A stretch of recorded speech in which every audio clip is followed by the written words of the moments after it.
Lucha y solidaridad son caminos de unidad y los caminos de unidad son caminos de victoria. ¡Viva el paro del nororiente colombiano! Luego de 30 años, hoy se trae a la memoria las movilizaciones y luchas del movimiento popular. El departamento norte de Santander ha sido siempre un escenario en el que diversos sectores sociales han transitado un camino de luchas, de acciones colectivas, de movilizaciones, de demandas, reclamos y exigencias. Ha sido un escenario de propuestas y debate, de creación de utopías posibles en el andar de la construcción social. Hechos que se materializaron del 7 al 13 de junio del año 1987 en el llamado y recordado paro cívico del nororiente colombiano que tuvo contexto en Ocaña, norte de Santander. Estamos conmemorando 30 años de uno de los más grandes acontecimientos de la protesta popular, uno de los sucesos más trascendentes en la región nororiental de Colombia, cuando el campesinado, cansado del abandono permanente a que estaba sometido, decidió, por las vías de hecho, tomarse una serie de poblaciones desde Valledupar hasta Santander, hasta San Gil, y siendo la toma de esta ciudad, Ocaña específicamente, la más numerosa, la más grande, ¿cierto? Este paro se empieza a preparar de 6 a 8 meses antes de su realización, casa por casa y vereda por vereda. Los campesinos guardan alimentos, ahorran recursos económicos para las necesidades que pudieran presentarse y cuando finalmente llega el momento, los labriegos se organizan y definen quiénes salían y quiénes se quedaban en sus casas y parcelas. Aquí se congregaron campesinos provenientes de la zona del Catatumbo, de la zona de Ábrego, de Aspasica, de Acarí, de todo lo que llamamos la provincia de Ocaña. Los recortes presupuestales para la educación, la salud y los servicios al agro los tienen sumidos en un estado de abandono. Este paro, que fue inicialmente gestado por las centrales obreras y donde luego se sumaron los campesinos y los diferentes sectores populares de los 4 departamentos, dio cabida a la conformación de la Coordinación Popular Regional para la convocatoria que hoy recuerdan los campesinos de la zona del Catatumbo. No había carreteras para las veredas, era puro camino. Muchos compañeras y compañeros tocó a pie, otros en mula. La idea es llegar a todas las comunidades, explicarles en qué consistía esta movilización. Se iniciaron las marchas a las cabeceras municipales, se definieron lugares como puntos intermedios de concentración, así como los puntos de llegada. Y durante un lapso de más o menos 7, 8 días, estuvieron concentrados en lugares como el Colegio Caro, Alfonso López, como la Normal Superior, como la antigua sede de la universidad, donde hoy queda el complejo histórico de la Gran Convención, ocupando los parques principales, sobre todo el Parque 29 de Mayo y allá, del Parque del Caro, ahí el Parque de San Francisco. Los pliegos de peticiones fueron construidos por veredas, por municipios, y allí mismo se nombraron y se eligieron las personas que formarían parte de la comisión negociadora. Efectivamente, el 7 de junio se hace realidad. Nosotros como campesinos de la región de la provincia de Ocaña nos movilizamos acá al municipio de Ocaña. Exactamente estuvimos, el paro estaba por 3 días, por el 7, 8 y 9 de junio, pero se prorrogó 5 días más debido a la negligencia del gobierno nacional a entrar a negociar el pliego de peticiones que había para ese entonces. ¿Qué pedían? Básicamente que el Estado mirase hacia esa zona, que es la zona rural colombiana, tradicionalmente abandonada, ¿cierto? Que mirase la ausencia de escuelas, de vías de comunicación, que mirase la falta de salud, la falta de oportunidades. Es decir, que el Estado hiciera presencia como Estado, ¿no? Porque infortunadamente sí hacía presencia, pero con su aparato militar.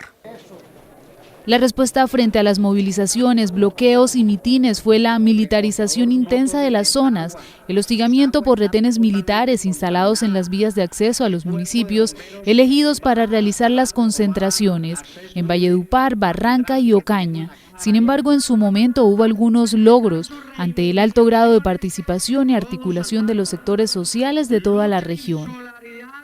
Se firmaron documentos con las más altas autoridades independientes, o sea, actas separadas. Aquí en Ocaña hubo unas actas, en Valledupar otras, en Tibú otras, en fin, en todos los lugares en que había tomas hubo actas en donde se comprometía a suplir algo que era, repito, nodal, elemental, fundamental para la vida del campo.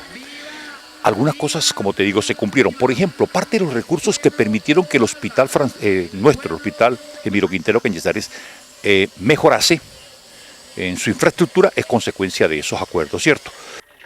Tras la realización en el mes de junio de 1987 del exitoso paro cívico que cobijó los departamentos de Santander, Cesar, Norte de Santander y la por entonces Intendencia de Arauca, 13 dirigentes que participaron en las negociaciones y mesas de discusión con representantes del Estado fueron asesinados entre junio y septiembre del mismo año. Y por lo tanto, a todos los que de una forma u otra estuvimos vinculados al mismo, fuimos macartizados, señalizados como presuntos activistas o miembros de la guerrilla, ¿no? 13 de sus dirigentes, las personas que estaban ahí liderando el paro, yo para ese entonces tenía apenas 20 años, no participaba como dirigente, sino como campesino de la región, participaba en el paro por el municipio de San Calixto, pero desde junio, cuando se levantó el paro del Catatumbo, hasta septiembre, prácticamente en 2 meses, asesinaron a 13 dirigentes de los que participaron, lideraron el paro en el nororiente colombiano. A finales del mes de junio de 1987 se conocieron las llamadas listas de la muerte, elaborada por grupos paramilitares que incluían a personas de todo el país. Una de las víctimas en ese entonces fue el profesor ocañero Hernando Sanguino, activista sindical, quien luego de varias amenazas fue asesinado, pagando con su vida el ser consecuente. Él era un profesor de filosofía en el colegio Alfonso López de Río de Oro y simultáneamente trabajaba en el colegio Alfonso López de Ocaña. Tenía esa doble vinculación que en su momento se permitía, ¿no? Era un maestro de esos maestros que tratan de ser consecuentes entre lo que piensan y lo que hacen, ¿cierto? Era un maestro convencido de que el ser humano tenía que ser tratado como tal íntegramente, que tenía que ser respetado, que tenía que permitirse expresar libremente su pensamiento. Y él era, repito, consecuente entre ese pensamiento y ese accionar. Realmente es una situación lamentable, es el pago que da el Estado a aquellos campesinos que levantan su voz, a aquellos sindicalistas que levantan su voz, a aquellos líderes sociales y populares que levantan su voz buscando reivindicaciones para su pueblo. Pero hoy, pasado 30 años, los campesinos de la zona del Catatumbo han tenido nuevamente que tomar las vías de hecho para hacerse sentir ante el abandono estatal en el que continúan. Paros, bloqueos de vías, movilizaciones, marchas, protestas, entre otras se han realizado en esta zona del país, pues continúan en la lucha, en esa lucha que vivieron en el año 1987. Lo que podemos decir que prácticamente todo este pliego de peticiones que fue firmado por el gobierno nacional en ese entonces no se ha cumplido nada. Las expectativas fueron grandes en ese entonces, hablamos por ejemplo del anillo vial para la paz, eso nunca se materializó, la misma comunidad le ha tocado entonces en estos momentos llevar a cabo ese proyecto. Hoy en esta fase de posacuerdo o posconflicto, como le llaman otros, pues esperamos que de verdad, por fin, haya una mirada al campo.